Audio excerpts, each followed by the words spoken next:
When you got married, didn't it seem like you had the whole world ahead of you? I thought so.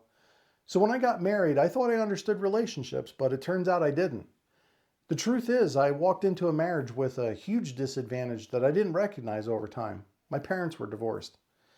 So I had a pretty good understanding of what a relationship between siblings looked like, or between a parent and a child.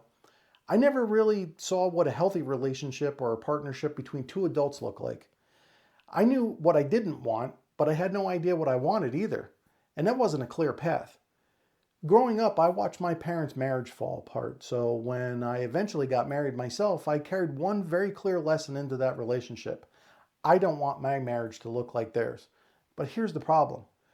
Knowing what you don't want doesn't automatically teach you what you should do instead. Because healthy relationships require skills. And those skills usually come from observing other people. Things like compromise, communication, and working through disagreements. Learning how two people share responsibilities while raising kids. I didn't see much of that growing up. So when real challenges started to appear in my own marriage, I didn't have the tools available to help me handle those. And that's something a lot of people don't realize.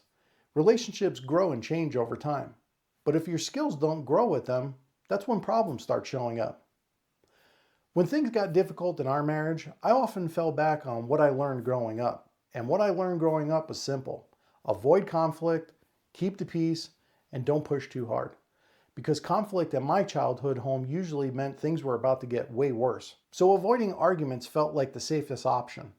But what I didn't understand was that avoiding problems doesn't solve them, it just delays them. And delayed problems usually come back later. It took me years to understand this, and honestly, life became the teacher. Healthy relationships don't just happen automatically, they're built. And building them requires skills that many of us never learned growing up. Skills like how to communicate when you're frustrated, how to listen without immediately defending yourself, how to compromise without feeling like you're losing, how to grow together instead of drifting apart. See, those skills aren't obvious to young people, and most of us learn them through mistakes and failure, through realizing that habits we carried in the relationships aren't the ones we needed.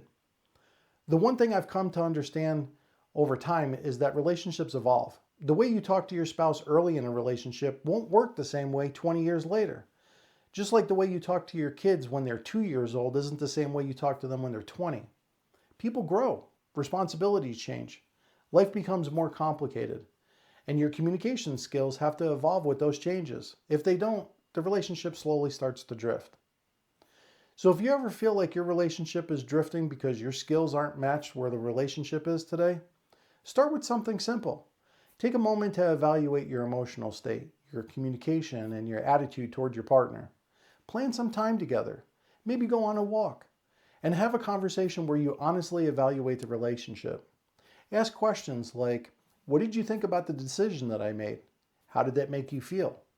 What can I do to make you feel more supported in this relationship? Getting feedback from your partner can also help you understand where things actually stand.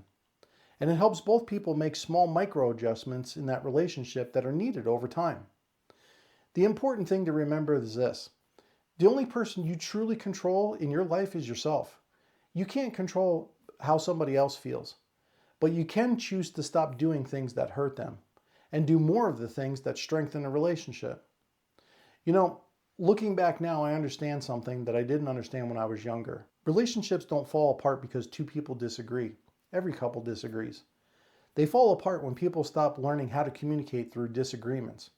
Because if one person keeps growing and the other one stays stuck in the same habits, eventually the distance between them becomes too wide.